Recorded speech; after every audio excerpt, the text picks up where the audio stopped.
Welcome back, everybody, from the lunch at K-märkt. I hope you enjoyed the creativity of the chefs, like Jens was talking about, and that you are full in your bellies. Well, I am, definitely. So I also hope that you got the chance to connect to someone that you didn't know before, maybe someone even from another Nordic countries.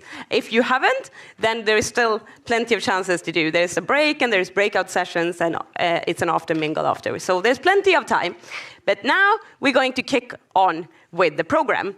And I think this is the biggest panel so far, I think, right? We're filling up all the chairs. So we are going to focus on some companies in the Nordics really creating change.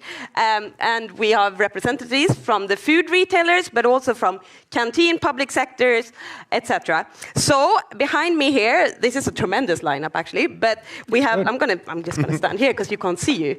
But basically, we have Markus Wahlgren from Stora Coop, Gotland. We have Peter Rønn-Petersen, which is the director of Meyers Madhus.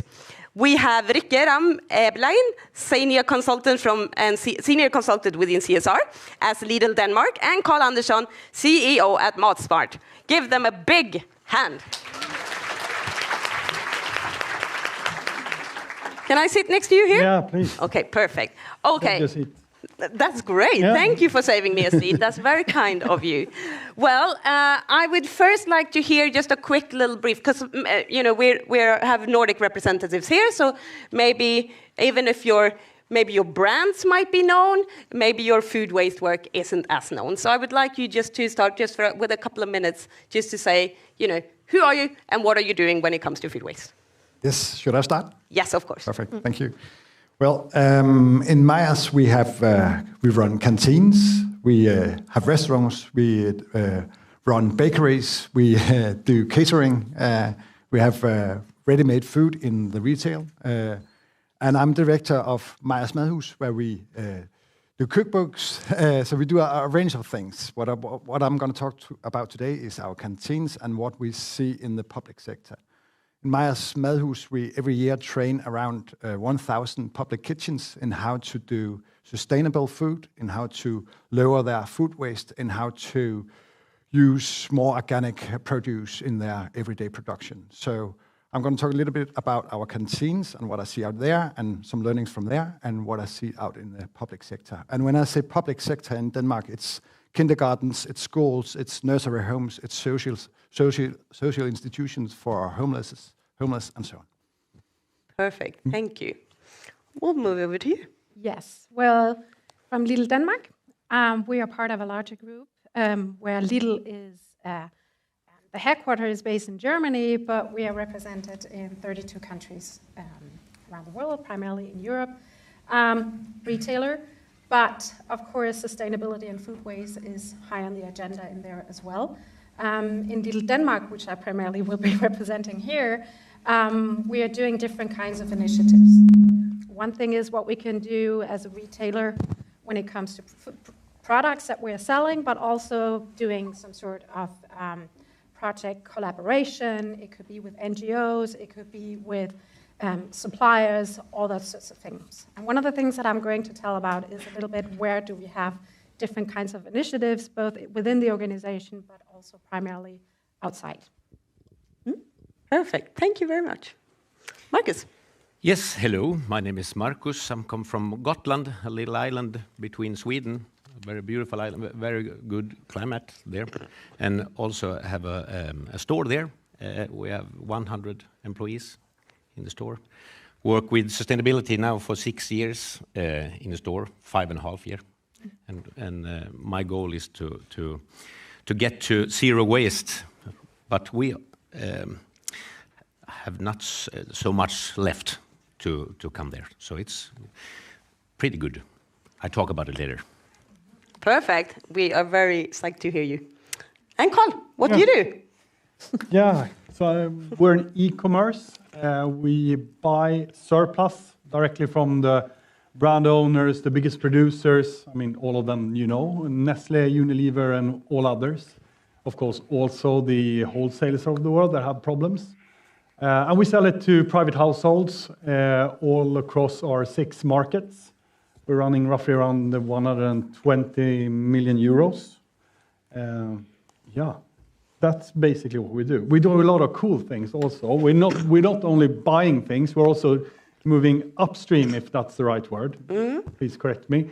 So we are producing things. I have one example, and if you're fast enough, you might try our bar. Yeah. Wow! So we actually produce this from saved ingredients. And this is a collaboration, just this one, that we do together with Nix, that does, sugar-free candy. You probably have heard of them. And, when they are producing their Nix, they are kind of, it goes through a machine and it cuts the sides of it, right? And the sides ends up in this one. It's really good. Oh! Yeah. I'll leave it up here. Anyone else? You're becoming very popular here all of a sudden, right? Yeah. And it's only sold on our site, so we're really proud about that. Maybe in Coop.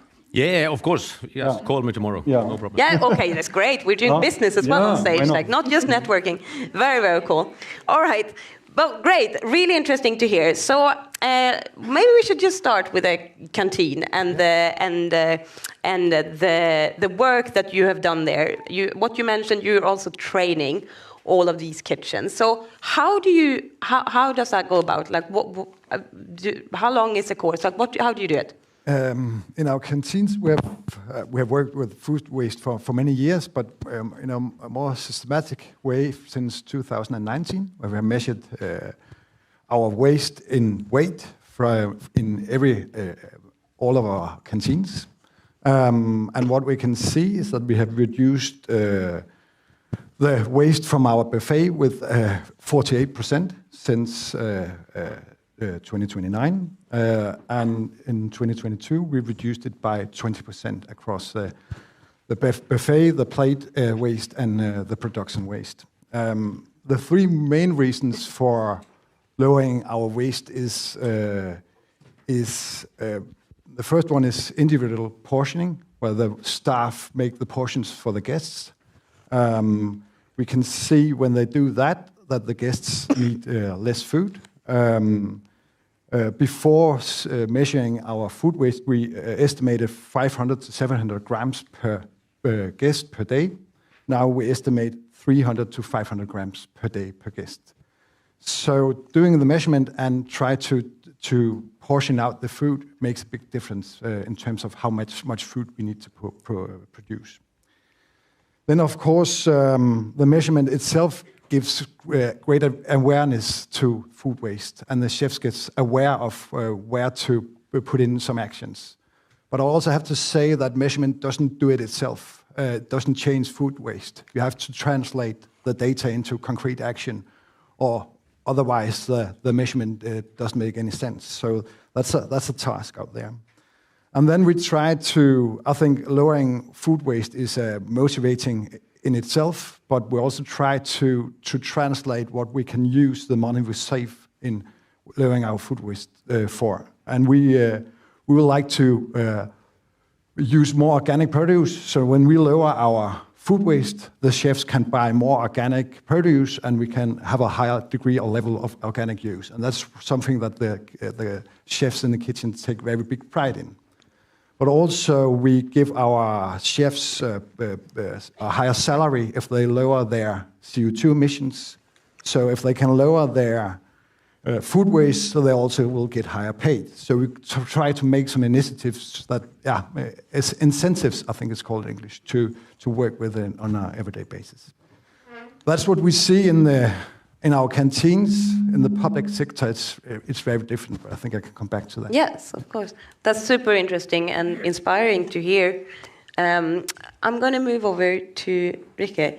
Lidl, obviously being a global company, like how do you work with food waste with regards to, like, you're obviously locally in Denmark, and how is your initiative globally transferring into Denmark? Yeah, so one thing is being part of a large company, we can really do an impact if we look at the whole sustainability in each sector of the value chain, just in general. So what works in Denmark, we've had it before, what works in one place doesn't initially work in another country.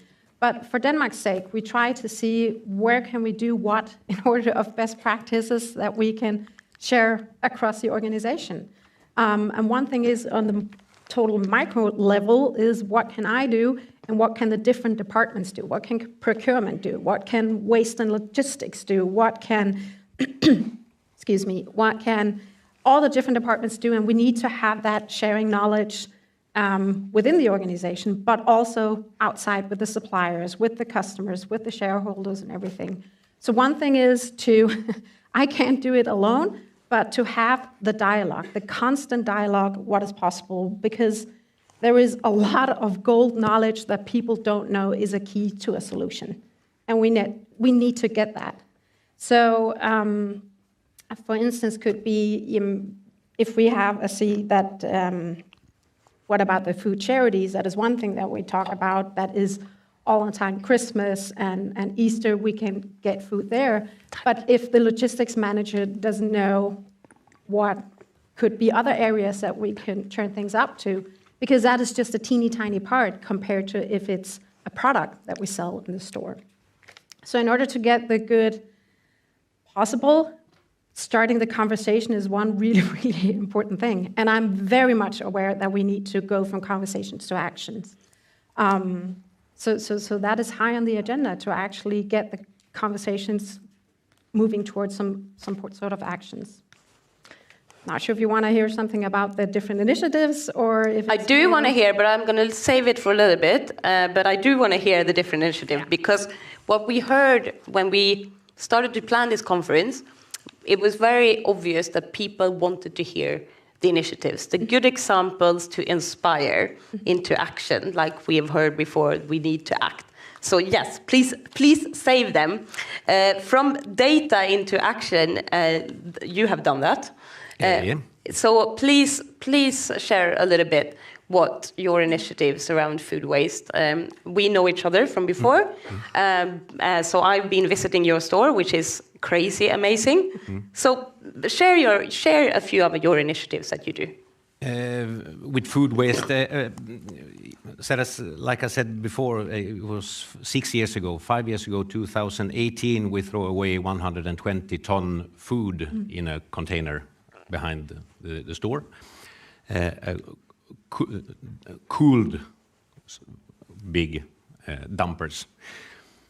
So we throw away 120 ton, and all the stores in Sweden, I think, that sells over 200 million, it's round about between 100 and 200 ton. But we throw away 120, 2018. 2019, it was 95. 2020, it was 40 ton. 21, 16 ton. 22, 7.4 ton. And this year it's going to be around 6 ton. That deserves an applaud.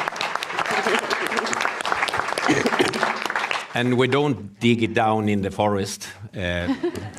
It's Ragn-Sells numbers, so it's definitely correct.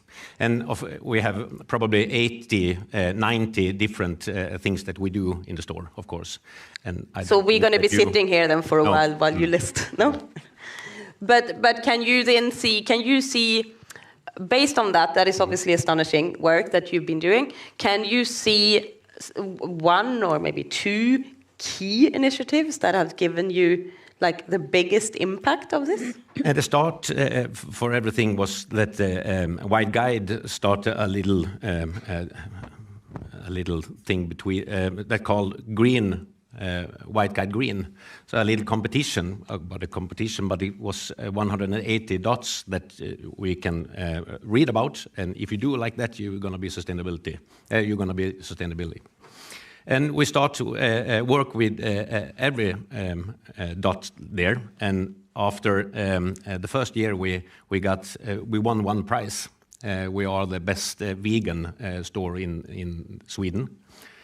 So when a little store in Gotland win a prize and take the prize on the ferry down to Gotland, and then we have 100 people stand there and yes, we won. We are the best in Sweden. It starts the proudness and all the things everyone in the store just get excited, of course, and start to think about how can we get down with the food waste. So I probably have 20, 30 different things that we started directly in every, because it's what should we do with all the cheese, what should we do with all the meat, and of course the bread is a big thing. So we start in every part of the store. And after that we started with a company that I don't know if it's called Inventory. The whole store, and then put date in the data, and the data called why waste, and the data told me that data told me where should I go, and just look at one directly product. Before that, we go around with blocks and pencils and write it down, everything, and then you have to turn pages. It was very complicated. We start with that directly. I talked to, he come here later, I think. I talked to him when he was a startup, and in Gotland, because we have a political week in week 27.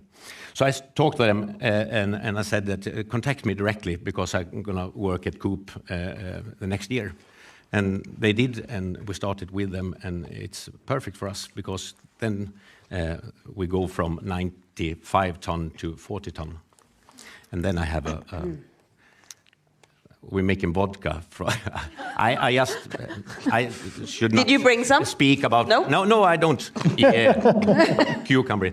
No, from all the Kellogg's cornflakes to muesli to sugar to flours to pasta, of course, a lot of pasta that's gonna break. And we had a friend of me, not a friend before, I know him now. He come to me and told me that I'm making vodka from a little factory. But they already sell to Systembolaget, so he is very good at it. So it's not a homemade thing. This is sounding better and better, I would say.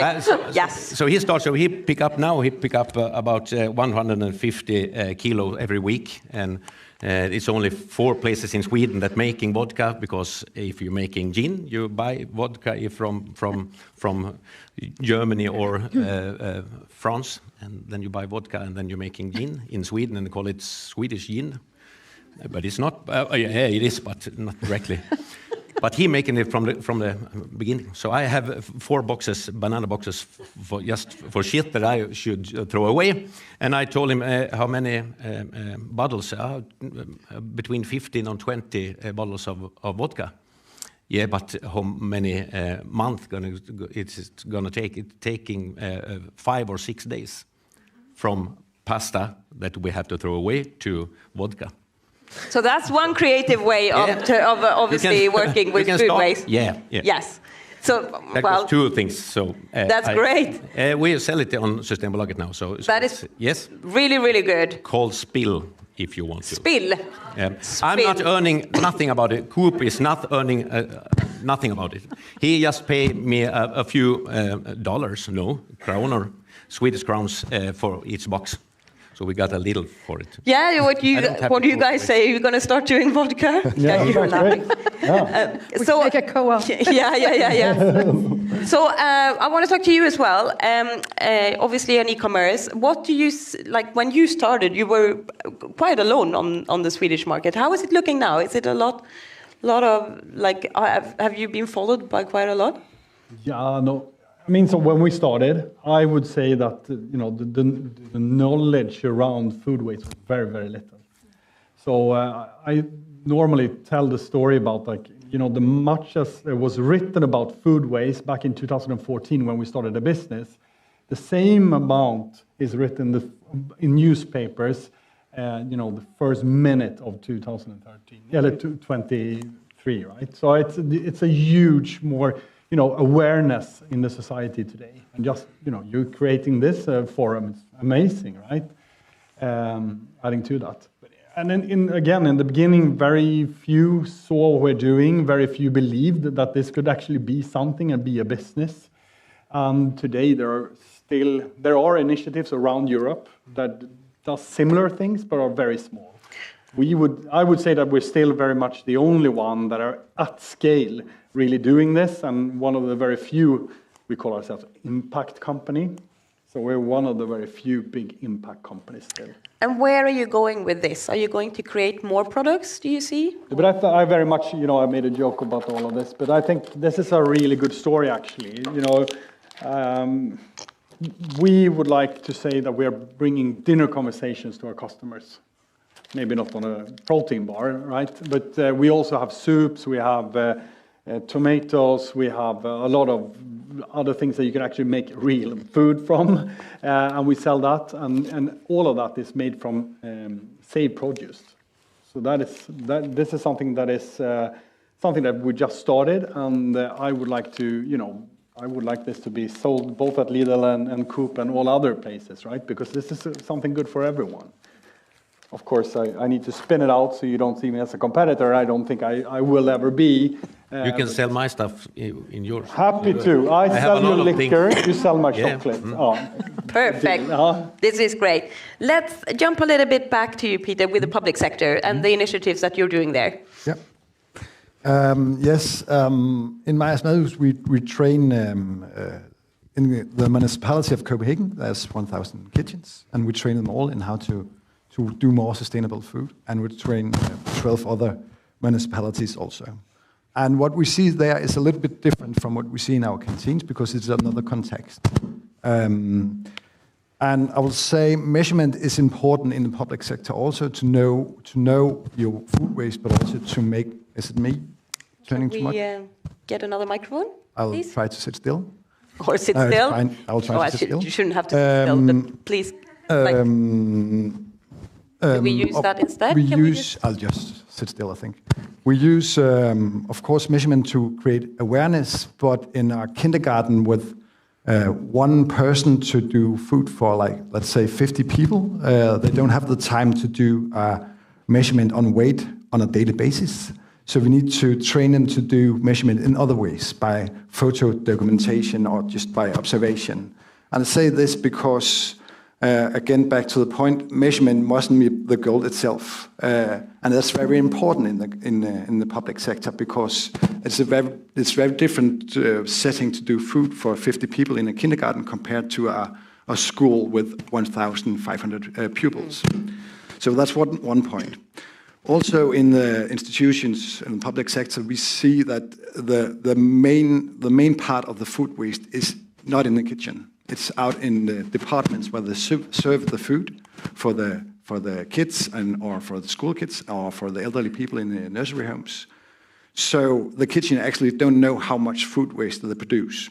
So coordination and communication between the other staff and the kitchen is very important. So this is very basic, but we help them how to do a scheme where they can coordinate how many children is in the institution today, how many was yesterday, what their food waste yesterday, and so on. So in a systematic way can go in and change your production plans.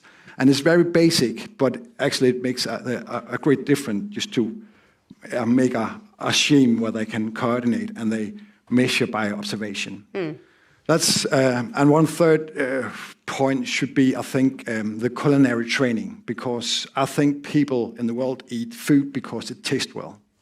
And we need to use the leftovers. We need to use all of the vegetables and so on. But in the public sector, we see not only chefs, we see people without education, we see people that don't even speak Danish, and don't have any education. So we need to train them in how to use the whole of the vegetables.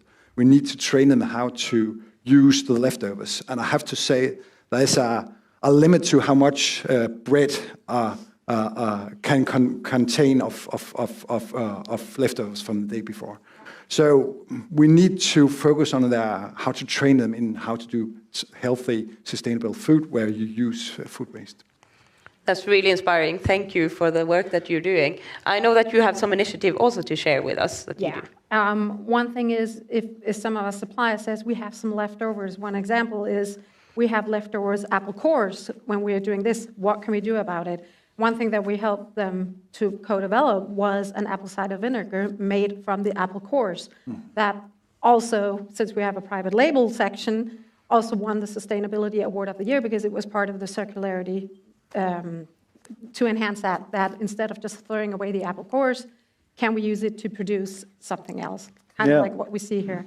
That is one thing. And to create awareness of that, also because I highly agree that there are people out there, consumers, that needs to be, some would say, educated, enlightened, whatever. What can we do? And in that part, we team up with, we have a cooperation with Too Good To Go, where you can buy what we call loggy bags or rescue bags. But we also have a cooperation with them on how to have a competition about how can you make food with leftover food, because people need to know what can we do about it. Not just the whole carrot, but also how can you make leftover food to something that you really want to waste. So creating awareness is another way of doing it that we can support some of the systems. So one thing is, what can we do in the products that we have in the assortment?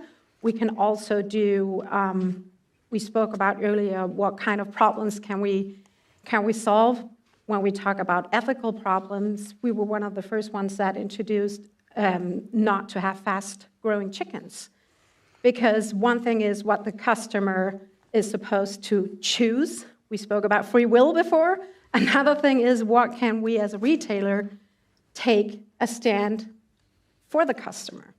And I know that the turbo fast-growing chicken is not directly linked to food waste. It's just an example where can we as a retailer also make some decisions that will make a better choice for the customer. Not just an easy choice. Easy choice is one of the things, but also sometimes a quality choice. Well, this is good. We also have breakouts coming up, which is talking about consumer behaviors and also how the industry, like yourself, food retailers, whatever, can also help the customers change their behavior. So that's really good. I want to open up the floor as well for question, if there is some, because there might be someone that have some questions to these eminent people on stage, food retailers, e-commerce, public canteens. Yes, in the middle, if we can get a microphone in there, please. Thank you, and it's inspiring to hear your stories about the initiative that has worked. My question is more in regards to, my name is Charlotte, by the way. My question is more in regards to how can you make sure that this scales fast? Are you talking about the initiatives that are already being doing, that are already being done? Take example, Coop, for example. We know that the initiatives may be not scalable in all of the Coop stores at the moment. So how can you make sure that what you're doing is scaled? So I'll let Markus, you answer shortly, and we take Rikke after this. Not so easy to everything that I do that every Coop in Sweden should do. But if I do 10 things and one Coop store take one thing that I have started, then it's perfect. And of course, I have to talk about it. I have to come out here and talk about it. But it's just 2 things that I've talked about now, but I have a lot of things that I can talk about, of course. So storytelling and meeting with people, collaboration, of course. Perfect. And Rikke, you answered that. Yes, I would like to go a little bit back what I started out. The dialogue and the coordination is very important, because one thing is, if there is a large retailer who says, now we're doing this initiative and we are rolling it out in 32 countries, that is one thing. I believe what we do in Denmark is more the Trojan mice. We need to try and see what works and what can be scaled up. And one thing is that if we have an initiative that actually works in Denmark, of course I'm going to share it with the headquarters down in Germany to see, could this maybe be rolled out either on an adjusted way so that it fits a different country, or we need a lot of testing before, and I'm not saying testing in order, because I'm totally aware we have a time issue here, but we also have, as a large-scale organization, the possibilities to actually try different things and see what actually works. And when we have a thing, then we can do the major rollout of things. Karl, you want to do it? Yeah, I just wanted to mention as well that, I mean, for us it has been super important to show that this actually can scale. So we have been very much focusing on showing that this is not something that is unique for the Scandinavians. It's something that could roll out in the total of Europe, and we very much think that the phenomenon that we have created is a global phenomenon. Perfect. Selina? Awesome initiatives, really. Regarding the food waste products, I'm thinking, how do we prevent that the food waste products are in itself becoming an industry? I mean, for example, as you see in my presentation, I already said that we have ugly tomato ketchup, the ugly spring rolls, but they're campaign goods, which means that sometimes you do have ugly spring rolls and sometimes you don't. And sometimes there are ugly tomatoes, sometimes they don't. And actually the producer of the ugly tomatoes cut their food waste in half already 3 years ago. So they have achieved the SDG 12.3. How do we prevent that the ugly food industry in itself becoming an industry? So it's just becoming another sales channel instead of preventing the overproduction to begin with. Yeah, but super relevant, right? I mean, we live in these, the food industry, as you all know, is a massive one. So we very much live in the area where problems, arises. So therefore, one of our biggest challenges is that if we have a huge success on a Tuesday with, Coca-Cola, sherry, flavorish, something, we got you all excited about that, we won't be able to, invite you to come back and buy the exact same thing. So that is what we live in, and I very much agree. How do we, then it becomes a problem of its own. But the thing that we are trying to scale is not walking besides our, the producers. So if they have a problem, if they're selling this constantly, and we can pick up the things that are damaged or whatever, and do something good about it, then that's something scalable. It's not like continuous flow. I mean, it's someday they have something, someday they don't have something. Yeah. That's how we live, I guess. So we have 3 more questions. One there. I know Anja was waving also as well. Yeah, please go. Shall I? Yes. Yeah. Hi, my name is Lena and I'm working for Generation Waste, which is a small company in Gothenburg and in Sweden working with food waste. I have a question for Meyers Madhus. How do you reach all these people working in your canteens, educating them? Do you have a system for it? Is it digital? Do you reach all of them? And what kind of education is it that you give them? Yeah, we have both digital knowledge sharing and then we do training in Meyers Madhus. We train the public kitchens. We also train our own chefs in how to do delicious food and using leftovers and so on. And then we have a structure organization where the kitchens talk together, and we bring up on a quarterly basis the experience. How are we developing? Do we need more actions? What kind of action works in the kitchens? Those small plates works? No, not that small, maybe a little bit. So we try to share knowledge across the kitchens, both in smaller groups and 2 times a year in a bigger group. But it is very important, both in our canteens and in the public sectors, that we bring data back and show them the development and talk to them about, you did that had that effect, what can we do more? So it's kind of a circular movement we have to do all the time. Thank you. Thank you. Anja? Thank you. Great. Very interesting conversation. I was wondering, well, I'd like to congratulate you from Coop with your amazing success. It's a nice jacket. I was wondering, I talked earlier about how we need to move away from abundancy, this idea of constant abundancy, overflowing fruits and veggies and fresh bread until closing hours. And I'm going to welcome you to tear my argument apart. I was wondering, has that been something that you've been working with, to going from like this constant abundancy to more of a sufficiency level when it comes to what you offer your clients? That's one. And then a short second, which is because you talked about investing in technology for knowing when the food is about to expire. And I was wondering what I assume it costs a little bit. What were your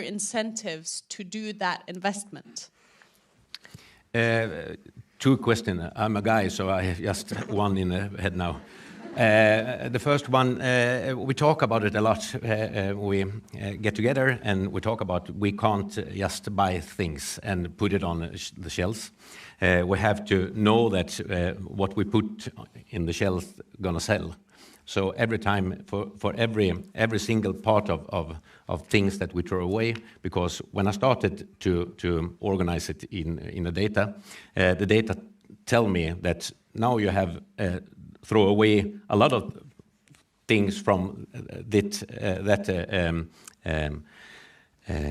just that one, that source of food. So you might not buy it again.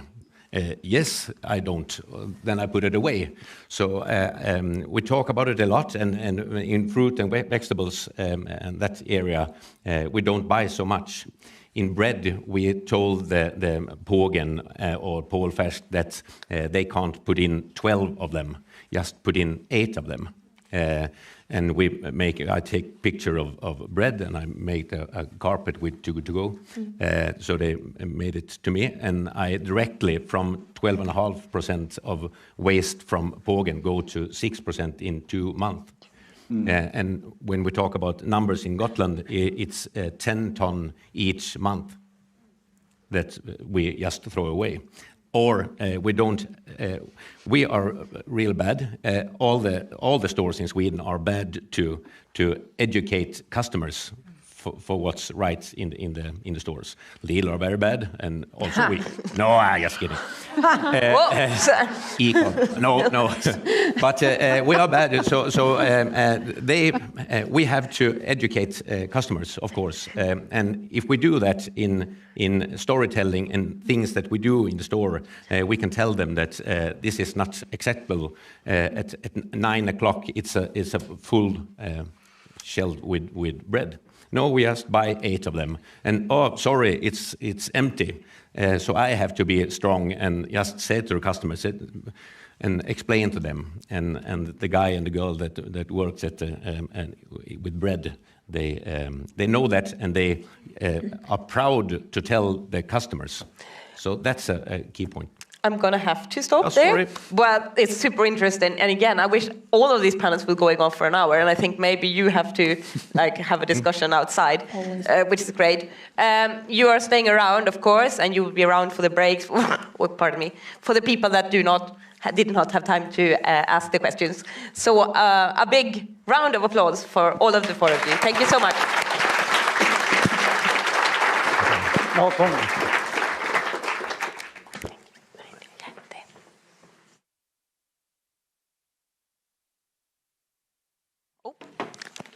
Hello, here we go. Well, here you come with carrots and saucepans. So perfect. We've now heard about the food retailers, and now we're going to hear a little bit what happens before the food retailers. And here to inform us about that is agriculture policy analyst from the Swedish Board of Agriculture, Karin Lindow.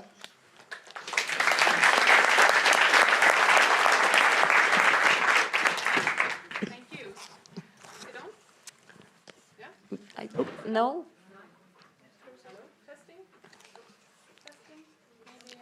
Let's see, can we then get a hand mic to Karin if it doesn't work? Thank you. Now it works.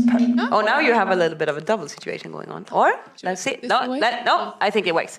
Perfect. Okay, so let's talk about food losses. Food is produced using valuable resources like land, water, fertilizers, animals, energy, and hard work, with the aim of reaching the quality that we consumers demand. But some of the food production never makes it past the farm gate, the packery, or industry doors. In Sweden, we have measured food losses for 8 product groups. It's beef, pork, milk, seafood, wheat, potatoes, carrots, and strawberries. And I know that there's similar work going on in other Nordic countries. And this is quite a new field of knowledge, how to measure, what to include, and how to really understand the reasons and drivers of food losses. And we have published 6 reports, and there are more to come. And Most of the studies have been carried out by researchers at the Swedish University of Agriculture. And the project has been in collaboration between authorities and also farmers and industry representatives. And now to the results. First, carrots. 1/3 was lost. So you see these ones. A little bit of... 2/3 became food. And this one was food loss. And the main reasons for this food loss was, maybe I should put them on the, here, easier. It's fine now. It's fine, perfect. Now I have my hands. And the main reasons for the food loss was broken carrots, carrots having the wrong size, and rotten carrots. And the food loss became feed, or became waste as biogas and compost, and some was left in the field. And this is a loss of money for the growers, and it's a loss of used resources. And this applies to all the following commodities. Potatoes, then there were 1 out of 6 potatoes didn't leave farms and packeries to become food. And the main reasons to this was green potatoes, damages, rots, wrong size, and skin discoloration. And the share was much lower compared to carrots, but it was double the volume. It was 75,000 tons of potatoes. And now on to strawberries, where a considerable part of the strawberries were left at the field at harvest, up to 50% at some farms that we studied last summer. And the strawberries, they have a very short harvest window, and you have to harvest them at the right time. Finding personnel for this can be a problem for the growers. And roots and tubers, they have a very low carbon footprint. So even a quite high food loss will give a limited carbon impact, climate impact. For meat and dairy, it's the other way around. And we studied data of all cattle in Sweden for both milk and beef production. And 8% of the slaughtered weight of beef was lost at farm level, as was 3% of the slaughtered weight of pigs. In addition, a large part of the edible byproducts from slaughter, like offal and blood, was not used for food. 156 million potential servings of black pudding went to waste 1 year. So we don't eat much of the blood, but we used to before, from tradition. And to put it into a context, the greenhouse gas emissions from the cattle and pigs and milk lost at farm levels amounted to 9% of the emissions from the whole animal sector in Sweden. And animal health and welfare is high in the Nordic countries, but we really need to keep on that good work and be on the front line to keep losses at a minimum. And there are also side streams from the food industry that could be used for new food products or become feed. And so what do we need to do? From our results, we see that good production methods are very important and that profit is a key for the farmers to being able to afford in investing in the solutions that promote sustainability and resource efficiency. So the food chain needs to optimize the production and diversify to prevent losses. And this requires improved knowledge. We need to learn about this and how to prevent food losses, and new technology and innovations. And actors of all the stages in the food system can act on this, also retailers, chefs, consumers, and authorities, because this is work we need to do together.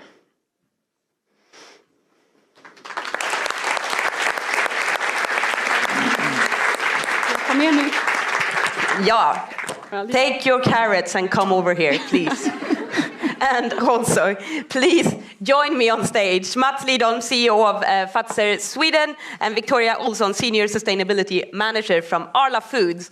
And you get your microphone there. And give them, please, a hand.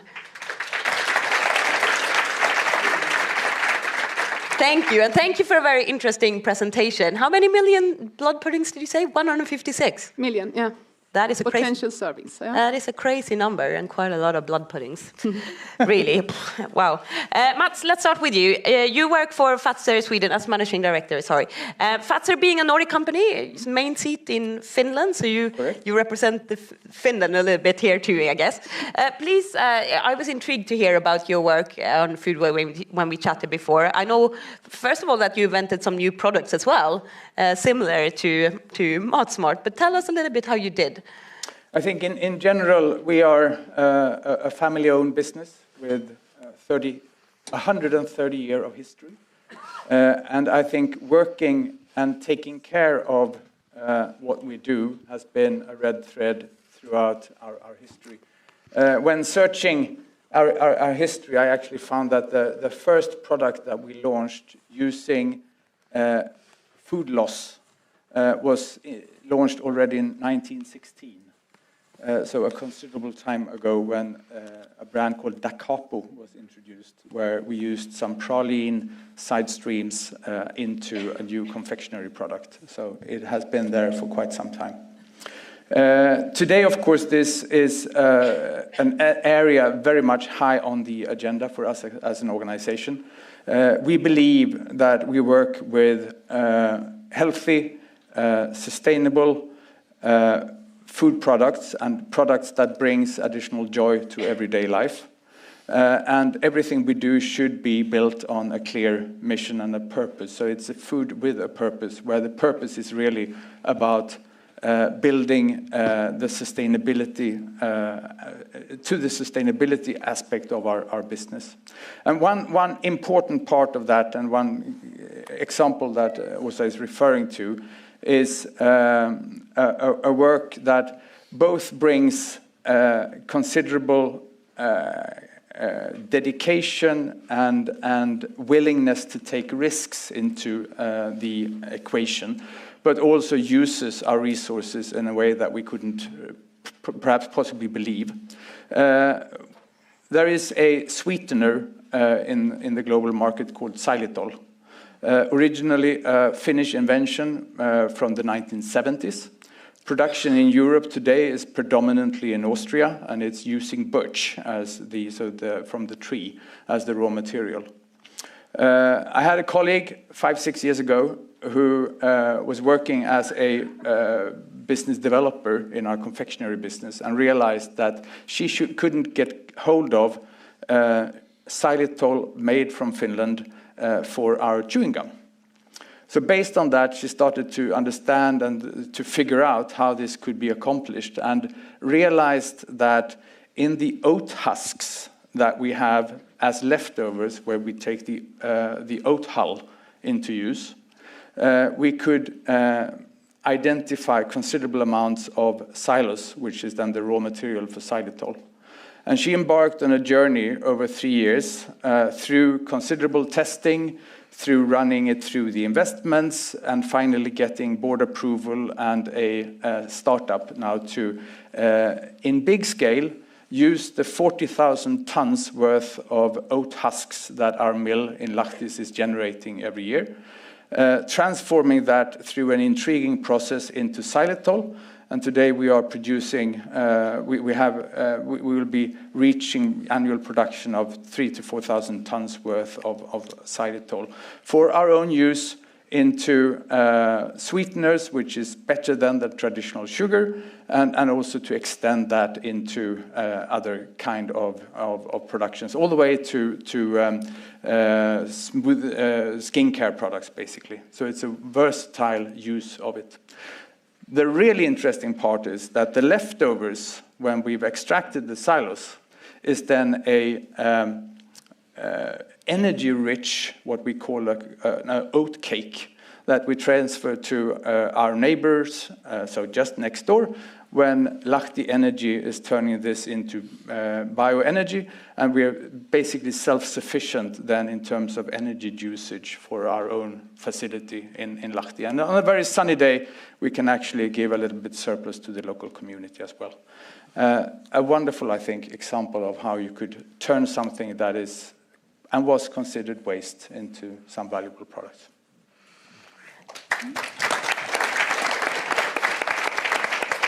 I do think that's a fascinating story, and I also thought when we talked about it that it was interesting because the lady that they came up with the idea, she wasn't really working with this at all. No, before turning into business development, she was actually an internal auditor. So anyone can do it, right? A bit of a development, and with some fearless creativity, you can reach very far. That's really fascinating. Victoria, you represent Arla Food, which means that you can speak both on behalf of the farmers, but also the dairy industry, and you have also taken action to nudge consumers in the right direction. So I'm going to start with the farm. So what is the main reasons at your end that waste will occur? On farm, one of the reasons could be when the cows need antibiotic treatment, for example, because then we have to discard all the milk during that treatment. And of course, that is also a financial loss for the farmer. So just as Karin was talking a bit about, we're welcoming new technology.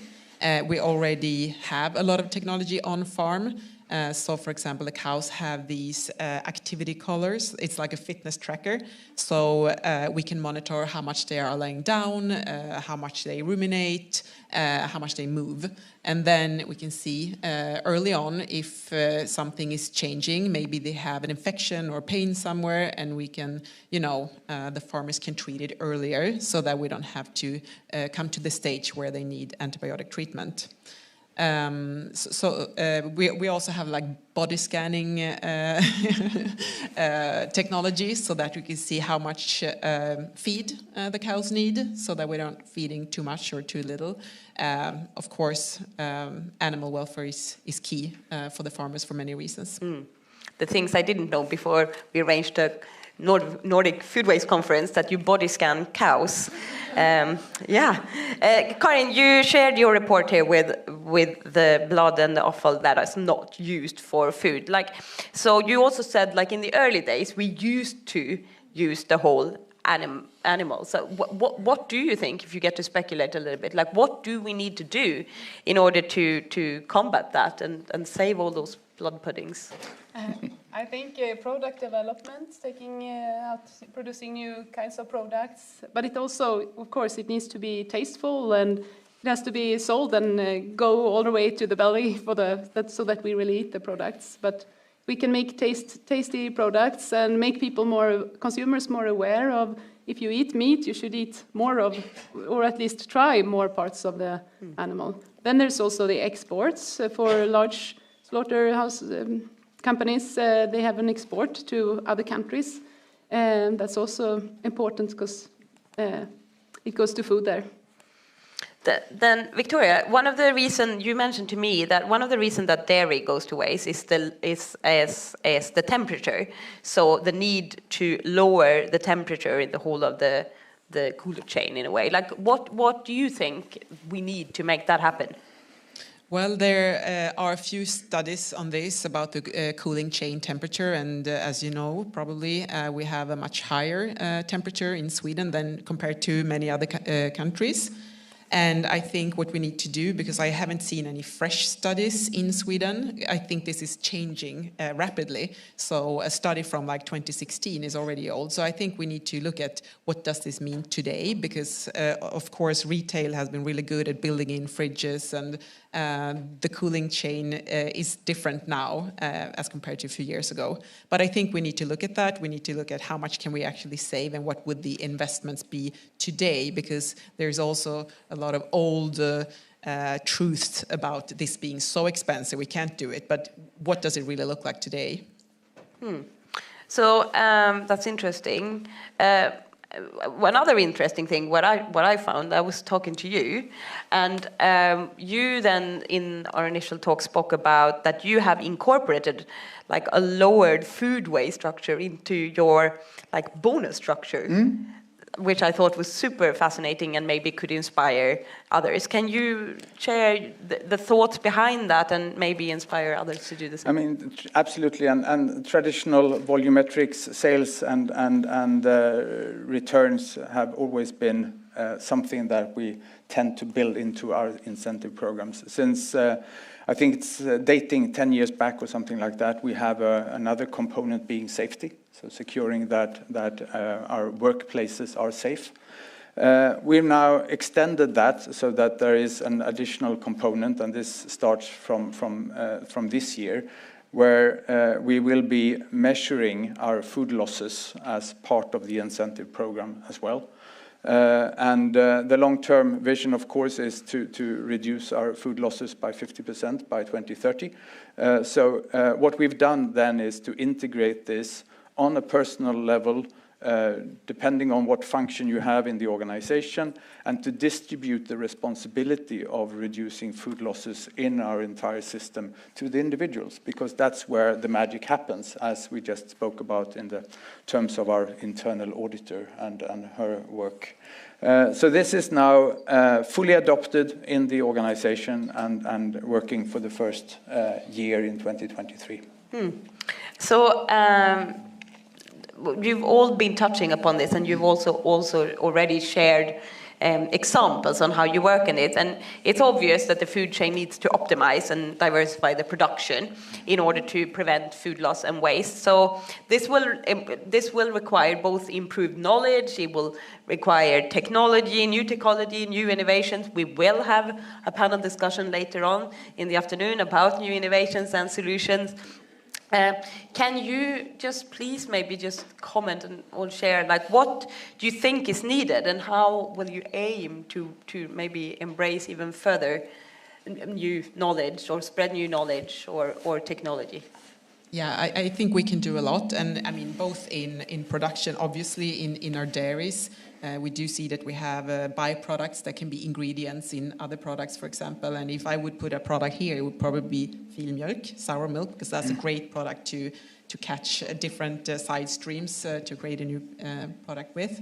But also, of course, towards consumers. We need to inspire consumers. And also, we got great examples from how you work in restaurants. And we also work to inspire restaurants, like how to freeze different dairy products, for example, like which ones can you freeze directly, which ones do you have to prepare before you freeze them, and so on. And the same goes for consumers. Yeah, keep an eye open. We will, in Arla social media, we will do more with food waste. Yes. Keep your eyes open. Perfect. I think one aspect to this, and partly we've touched upon it during the morning session as well, is of course how we create requirements and standards of our business that are similar across borders.